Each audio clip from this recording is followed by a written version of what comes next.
नमस्कार मित्रांनो, कोर्ट कचेरी या यूट्यूब चॅनलवर आपले खूप खूप स्वागत आहे। आपण आपल्या कोर्ट कचेरी या यूट्यूब चॅनलवर तसेच सोशल मीडियाचे जे इतर प्लॅटफॉर्म आहेत, फेसबुक आहे, इंस्टाग्राम आहे, यावर वेगवेगळ्या कायद्याची माहिती जी आहे ती पोस्ट करत असतो। त्यामध्ये काही आपले प्रश्न असतात, छोटे छोटे प्रश्न आपल्याला पडलेले असतात, त्या प्रश्नाच्या अनुषंगाने आपण बोलत असतो।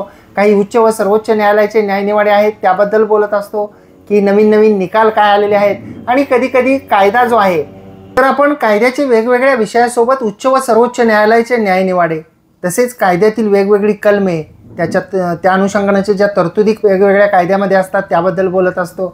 आणि कधी कधी जे आहे ते आपण हे प्रश्न जे असतात जे तुमच्या मनामध्ये असतात जे वेगवेगळ्या सोशल मीडियाच्या प्लॅटफॉर्मवर विचारलेले असतात आपण सर्वजणांनी, तर त्या अनुषंगाने बोलत असतो। आज आपण बोलणार आहोत ते मोजणी करताना शेजाऱ्याकडे जर आपली जमीन निघाली, मोजणीमध्ये म्हणजे आपल्या क्षेत्रामध्ये शेजाऱ्याने अतिक्रमण केले तर काय करायचे आणि त्या जमिनीचा अतिक्रमित क्षेत्राचा मालकी हक्क कसा मिळवायचा असा प्रश्न विचारलाय।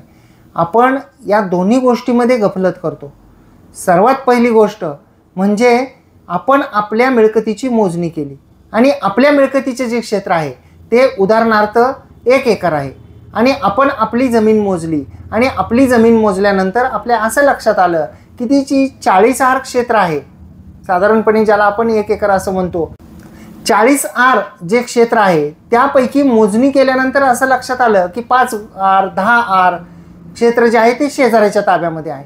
तर मोजणी झाल्यानंतर त्या मोजणीच्या नकाशामध्ये ते क्षेत्र रंगवलं जातं आणि ते क्षेत्र जे आहे ते शेजाऱ्याच्या ताब्यामध्ये आहे असं दर्शवलं जातं।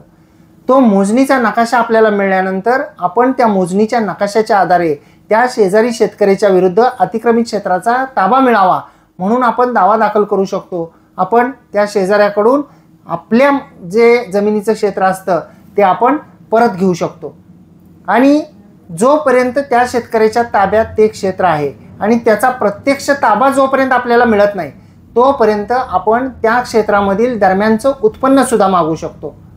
तर हे पहिल्या प्रश्नाचं उत्तर झालं। त्याला जोडून एक दुसरा प्रश्न होता तो म्हणजे मालकी हक्क कसा मिळवायचा। आता यामध्ये मालकी हक्क मिळवण्याचा प्रश्न कुठून उपस्थित झाला? ते क्षेत्र जे आहे ते क्षेत्र आपलं आहे, आपली मिळकत दुसऱ्याने अतिक्रमण केलेलं आहे काही क्षेत्रावर, तर फक्त ताबा हा त्या व्यक्तीचा असू शकतो, तोही बेकायदेशीर ताबा असू शकतो, परंतु त्या मिळकतीची मालकी जी आहे ती त्या लगत शेतकऱ्याला मिळत नाही। कारण फक्त ताबा आहे म्हणजे मालकी सुद्धा गेली असं म्हणता येत नाही। जर तो शेतकरी सतत त्या मूळ मालकाच्या डोळ्या देखत त्यांची हरकत जुमानून सतत 12 वर्षापेक्षा जास्त कालावधीमध्ये जर का ती मिळकत वहिवाटीत असेल, उघडपणे ॲडव्हर्स पोझिशनची जी कन्सेप्ट आहे त्यामध्ये म्हटलेलं आहे की उघडपणे सातत्याने विना हरकत आणि मूळ मालकाच्या डोळ्या देखत जर 12 वर्षापेक्षा जास्त जर आपण दुसऱ्या कोणाची मिळकत उपभोगत असो, वहिवाटूत असो, तर आपण त्या मिळकतीचे विरुद्ध कब्जाने मालक होतो।